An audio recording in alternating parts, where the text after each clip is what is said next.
ರಾಜ್ಯದಲ್ಲಿ ಜಿಲ್ಲಾ ಪಂಚಾಯತ್ ಮತ್ತು ತಾಲೂಕು ಪಂಚಾಯತ್ ಚುನಾವಣೆಗಳು ನಡೀಬೇಕಾಗಿತ್ತು. ಆದರೆ ಇದು ದಿನದಿಂದ ದಿನಕ್ಕೆ ಈ ಒಂದು ವಿಚಾರ ಬರ್ತಾ ಇದ್ದಂತೆ ರಾಜ್ಯದಲ್ಲಿ ಜಿಲ್ಲಾ ಪಂಚಾಯತ್ ಮತ್ತು ತಾಲೂಕು ಪಂಚಾಯತ್ ಚುನಾವಣೆಗಳು ಹಿಂದಕ್ಕೆ ಬೀಳ್ತಾ ಇವೆ ಅಥವಾ ವಿಳಂಬ ಆಗ್ತಾ ಇದೆ.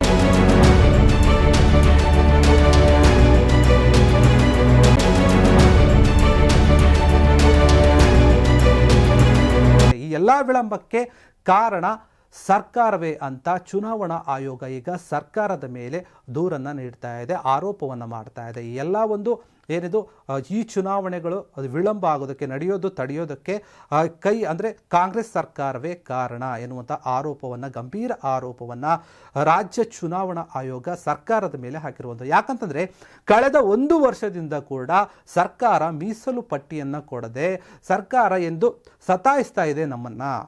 ಹೀಗಾಗಿ ನಾವು ಚುನಾವಣೆಯನ್ನು ಮಾಡೋಕ್ಕೆ ಆಗ್ತಾ ಇಲ್ಲ. 4 ವರ್ಷಗಳಿಂದ ಸಾರ್ವತ್ರಿಕ ಚುನಾವಣೆ ಅಂದರೆ ಜಿಲ್ಲಾ ಪಂಚಾಯತ್ ತಾಲೂಕು ಪಂಚಾಯತಿಯ ಸಾರ್ವತ್ರಿಕ ಚುನಾವಣೆ ನಡೆದೇ ಇರೋಕ್ಕೆ ಕಾರಣ ಮುಖ್ಯವಾಗಿ ಸರ್ಕಾರವೇ ಆಗಿದೆ. ಅವರು ಒಂದು ಮೀಸಲು ಪಟ್ಟಿಯನ್ನು ಕೊಟ್ಬಿಟ್ಟಿದ್ರೆ ನಾವು ಈಗಾಗಲೇ ಚುನಾವಣೆಗೆ ಸಿದ್ಧರಾಗಿರ್ತಾ ಇದ್ವಿ. ಅವರು ಪಟ್ಟಿಯನ್ನು ಕೊಟ್ಟ 1.5 ತಿಂಗಳಲ್ಲಿ ನಾವು ಎಲೆಕ್ಷನ್ ನಡೆಸೋಕ್ಕೆ ಸಿದ್ಧತೆಯನ್ನು ಮಾಡಿಕೊಳ್ತೇವೆ ಎನ್ನುವಂಥ ಮಾತನ್ನು ಚುನಾವಣಾ ಆಯೋಗ ಹೇಳ್ತಾ ಇರುವಂಥದ್ದು.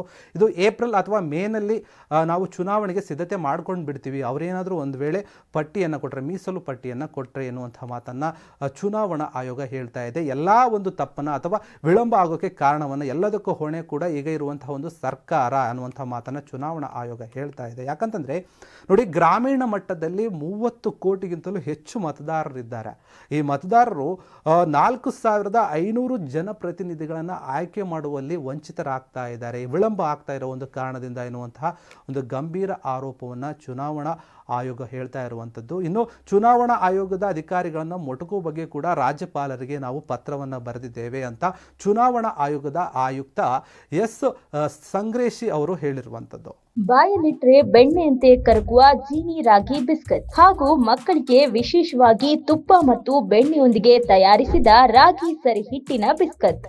ಹೀಗಾಗಿ ಈ ಎಲ್ಲ ಒಂದು ವಿವಾದದ ನಡುವೆ ಆಯೋಗದಿಂದ ಸರ್ಕಾರದ ಮೇಲೆ ನ್ಯಾಯಾಂಗ ನಿಂದನೆ ಮೊಕದ್ದಮೆ ಕೂಡ ಹಾಕಲಾಗಿದೆಯಂತೆ. ಈ ಒಂದು ವಿಚಾರವಾಗಿ ಹೈಕೋರ್ಟ್ ಆದೇಶವನ್ನು ಪಾಲಿಸುವಲ್ಲಿ ಸರ್ಕಾರ ವಿಫಲವಾಗಿದೆ. ಈ ಕುರಿತಾಗಿ ಇದೇ ತಿಂಗಳು ಜನವರಿ 26ನೇ ತಾರೀಕು ಕೋರ್ಟ್ನಲ್ಲಿ ವಿಚಾರಣೆ ಇದೆ. ಆ ವಿಚಾರಣೆ ಬಂದಂಥ ಸಂದರ್ಭದಲ್ಲಿ ನಾವು ಇನ್ನಷ್ಟು ಒಂದು ಮಾಹಿತಿಗಳನ್ನು ನೀಡ್ತೇವೆ. ಯಾಕಂದರೆ ಸರ್ಕಾರ ಈ ರೀತಿಯಾದಂತಹ ಒಂದು ವಿಳಂಬ ಮಾಡ್ತಿರೋದಕ್ಕೆ ಕಾರಣ ಏನು?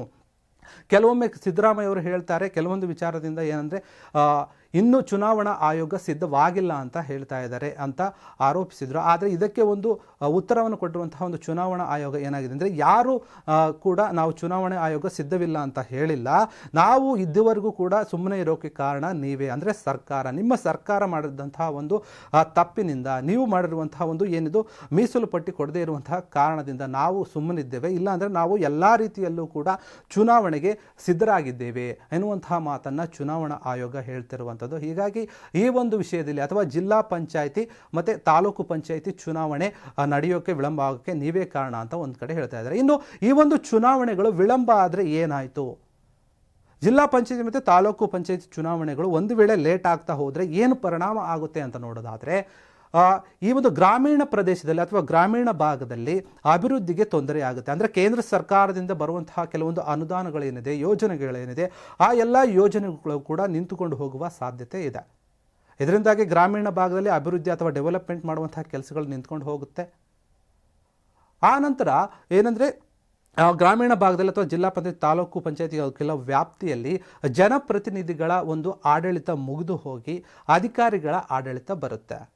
ಹೀಗಾಗಿ ಎಲ್ಲ ಒಂದು ರೀತಿಯಲ್ಲಿ ನೋಡಿದ್ರೂ ಕೂಡ ಅಭಿವೃದ್ಧಿಗೆ ಏನಿದು ಕಡಿವಾಣ ಬೀಳುತ್ತೆ ಅಥವಾ ಅಭಿವೃದ್ಧಿ ಕುಂಠಿತವಾಗುತ್ತೆ ಎನ್ನುವಂತಹ ಮಾತು ಕೂಡ ಕೇಳಿ ಬರ್ತಾ ಇರುವಂಥದ್ದು. ಇದು ವಾಸ್ತವವಾಗಿರುವಂಥದ್ದು. ಹೀಗಾಗಿ ನಾವು ಆದಷ್ಟು ಬೇಗ ಅಥವಾ ಸರ್ಕಾರ ಆದಷ್ಟು ಎಷ್ಟು ಬೇಗ ಇವರು ಪಟ್ಟಿಯನ್ನು ಕೊಡ್ತಾರೋ ನಾವು ಅಷ್ಟು ಬೇಗ ಚುನಾವಣೆಗೆ ತಯಾರಾಗ್ತೀವಿ, ಚುನಾವಣೆ ನಡೆಸೋಕ್ಕೆ ನಾವು ಎಲ್ಲ ರೀತಿಯಿಂದ ಕೂಡ ಸಿದ್ಧರಾಗಿದ್ದೀವಿ ಎನ್ನುವಂತಹ ಮಾತನ್ನು ರಾಜ್ಯ ಚುನಾವಣಾ ಆಯೋಗ ಹೇಳ್ತಾ ಇದೆ.